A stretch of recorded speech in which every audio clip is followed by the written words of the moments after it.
இது இப்படியே நீங்கள் இந்த பழத்தை இந்த காம்பை மாத்திரம் கிள்ளிட்டு மிஷினில் வச்சிங்கன்னா 15 நிமிஷத்தில் பவுடராகி வெளியே வந்துடும். இனிமேல் ஆர்கானிக்கில் பண்ணிக்கிட்டால் நிலம் நல்லாயிருக்கும், அதை சாப்பிட்ற ஜனங்க நல்லா இருப்பாங்க. எங்களுடைய வேலை என்னென்னு சொன்னோம்னா, உங்களை காப்பாற்றணுமுன்னா முதல்ல நாங்கள் போனாலும் பரவாயில்லை, நீங்கள் உங்களை காப்பாற்றிக்கிடணுங்கிறதுக்காக சில வேலைகள் நாங்கள் கட்டாயமாக செஞ்சே தீருவோம்.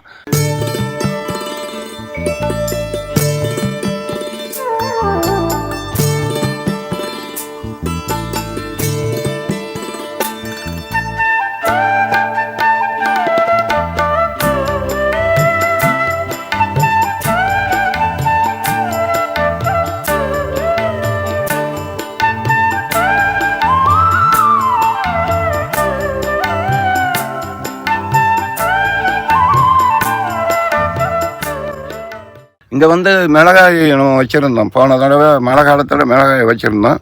மிளகாய் வச்சுருந்து 5 தடவை கட்டிங் ஆயிடுச்சு. கட்டிங் ஆகி மகசூல் நல்லா தான் வந்திருக்கு. ஆனால் இனி இட போட்டால் தான் தெரியும் எவ்வளோ வந்திருக்குது என்னன்ட்டு. இது ஒரு முக்கால் குறுக்கும் இருக்கும், இல்லைன்னா அதை விட கொஞ்சம் கம்மியாக இருக்கும். நிறைய வந்திருக்கு மகசூல்.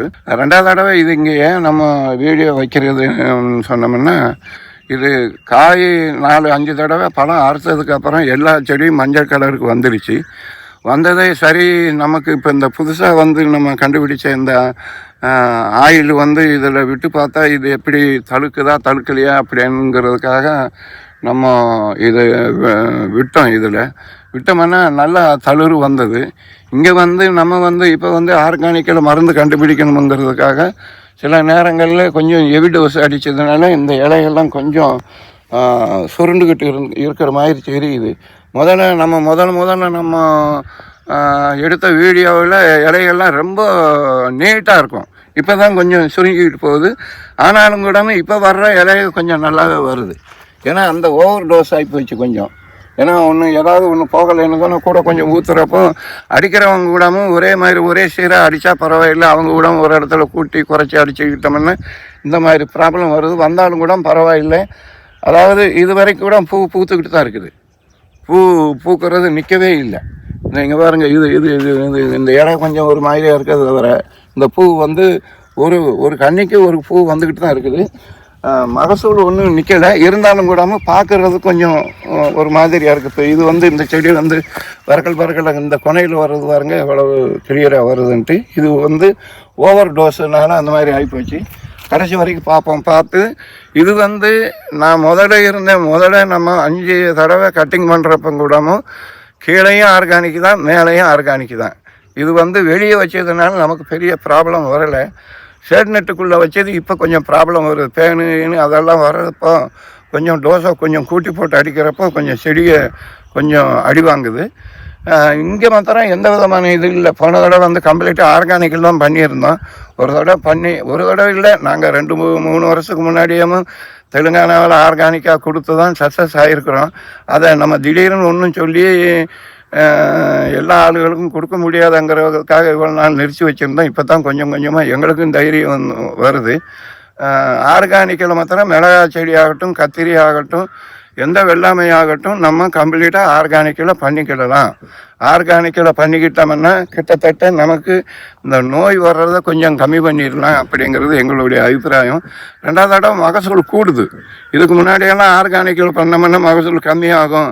நெல்லாகட்டும், மக்காச்சோளமாகட்டும், எந்த வெள்ளாமை ஆகட்டும் ஆர்கானிக்கில் பண்ணால் மகசூல் கம்மியாகுங்கிற ஒரு அபோகம் நம்ம தமிழ்நாட்டில் இருக்குது. கண்டிப்பாக ஆர்கானிக்கில் பண்ணால் கெமிக்கலை விட ஜாஸ்தியாக மகசூல் எடுத்துக்கிடலாங்கிறது நம்ம இங்கே எல்லா வெள்ளாமையும் வச்சு நிறுவனம் பண்ணிக்கிட்டு இருக்கோம். வாழையாகட்டும் எதாகட்டும். இனிமேல் ஆர்கானிக்கில் பண்ணிக்கிட்டால் நிலம் நல்லாயிருக்கும், அதை சாப்பிட்ற ஜனங்க நல்லா இருப்பாங்க. அதனால தான் நாங்கள் இங்கே ஆர்கானிக்கில் பண்ணுறோமோ தவிர வேறு உத்தேசம் எதுவும் கிடையாது.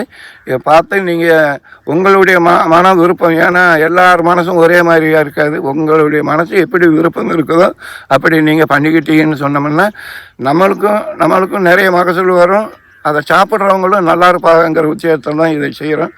2வது தடவை இது மிளகா நம்ம மிளகா பொடி பண்ணணும்னு சொன்னோம்னா, இது மிளகாயை பறித்து களத்தில் காய போட்டு அதுக்கப்புறம் நம்ம ஏதோ அவங்களுக்கு இஷ்டமானதுக்கு பொடி பண்ணிக்கிடுவாங்க.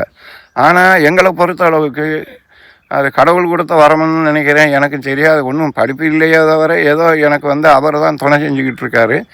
இது இப்படியே நீங்கள் இந்த பழத்தை இந்த காம்பை மாத்திரம் கிள்ளிட்டு மிஷினில் வச்சிங்கன்னா 15 நிமிஷத்தில் பவுடராகி வெளியே வந்துடும். ஏன்னா இந்த மாதிரி பண்ணால் தான் இதனுடைய சத்துக்க போகாமல் இருக்கும், நிறம் கம்மியாகாமல் இருக்கும். அந்த உச்சத்தில் இதை நாங்கள் பண்ணியிருக்கிறோம். சரி, அப்போ இப்போ இது சொன்னோம்னா இதை விற்றுக்கிட்டதுக்காக இது அதை சொல்லுவாரன்னு நீங்கள் நினச்சிக்கலாம். வேணுமென்னா வாங்கிக்கோங்க, இதையும் உரமாக்கிக்கிடுவோம். காலப்போக்கில் எல்லாமே இதுதான் பண்ண போகிறோம். இன்னும் 2-3-4 வருஷத்தில் அதுதான் பண்ண போகிறோம். இயற்கை தான் உங்களுக்கு உரம். நாங்கள் பரிசோதனை பண்ணி உங்களுக்கு சொல்லணும், அவ்வளவுதான். எங்களுடைய வேலை என்னன்னு சொன்னோம்னா, உங்களை காப்பாற்றணும்னா முதல்ல நாங்கள் போனாலும் பரவாயில்லை, நீங்கள் உங்களை காப்பாற்றிக்கிடணுங்கிறதுக்காக சில வேலைகள் நாங்கள் கட்டாயமாக செஞ்சே தீருவோம். செஞ்சு அதுலேயும் சக்ஸஸ் ஆகும். ஆனதுக்கப்புறம் நம்ம எல்லாருமே வாழ்க்கையில் முன்னேறதுக்கு ஒரு வாய்ப்பு இருக்குது.